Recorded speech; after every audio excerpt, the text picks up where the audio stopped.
समाप्त फरमाया जरा। कहते जी मोटापे उत्ते आके सेहत लॉक हो गई है, बहुत हो गई, बहुत हो भाई रोजे रख लिए, वॉक कर ली, दौड़े लगा ली, सारा कुछ कर लिया, लेकिन ये लगता है लॉक हो चुकी है। तो जब लॉक हो जाती है फिर डॉक्टर क्या क्या चीजें मना करते हैं, इसी शेर में मैं सुना रहा हूँ कि मोटापे उत्ते आके सेहत लॉक हो गई है, बहुत हो गई है, ते पिज़्ज़े बर्गर दूध मलाई ब्लॉक हो गई है, बहुत हो गई। वाह वाह वाह ते वादा तेरा कल दा सी, वादा तेरा कल दा सी, हुण ते परसों चौथ हो गई है, बहुत हो गई।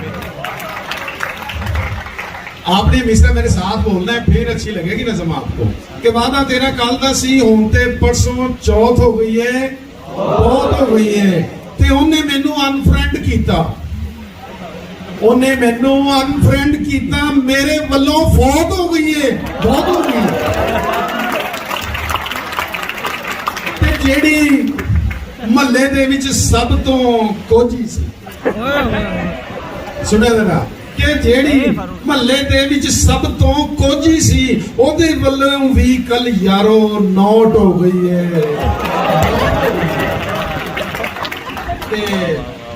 अभी हमारे टेस्ट शुरू हुए तो बच्चों की ब्रेक होती है, ये नए बच्चे सुन ले, 40 मिनट की आपको ब्रेक देंगे, उसी ग्राउंड है हमारे पास। लेकिन वो टेस्ट में बैठे बैठे लेक्चर का टाइम, जो ब्रेक का टाइम है वो शॉर्ट हो गया है। उस पर मैंने बनाई कि बच्चे कह रहे सर जी आप तो 15 मिनट की ब्रेक रह गई है, हमारी 40 मिनट की थी। तो ये इसी कॉलेज में नज़म बनी है, कहीं से उठा नहीं लाया मैं, किसी और शायर की कॉपी नहीं है अल्हम्दुलिल्लाह। तो कह रहे जी चंगे पेपर शुरू होए ने कॉलेज दे, चंगे पेपर शुरू होए ने कॉलेज दे, साडी ब्रेक ते पहले तो भी शॉर्ट हो गई है, बहुत हो गई है। ते इन्नियां गल्लां कीतियां हसन हसान दियां, मौसी साहब आवाज आ रही, इन्नियां गल्लां कीतियां हसन हसान दियां, सीरियस गल भी हुण ते साडी जोक हो गई है, बहुत हो गई है। ते गर्मी हदों वध गई, इसका की ये सच्ची बात बताऊं, ये मेरे स्टूडेंट्स ने शेर बनाया है। मैंने कहा बेटा देखें कैसे शेर तख्लीक होते हैं, रदीफ काफिया कैसे बनता है।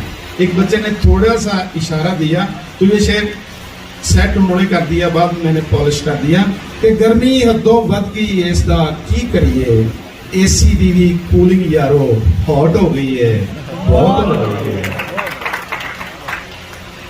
सेकंड लास्ट शेर है कि मेरे पैसे दे दे जेड़े देने ही, बहुत प्यारा शेर है। नाजिम साहब आप अदब के बंदे हैं उर्दू के, मुझे बहुत तकबीयत मिली है आपके आने से कि 2 उर्दू के बंदे हो गए, और ये एक मेरे साथ खड़े हुए सीनियर हैं अदब के। तो मेरे पैसे दे दे जेड़े देने ही,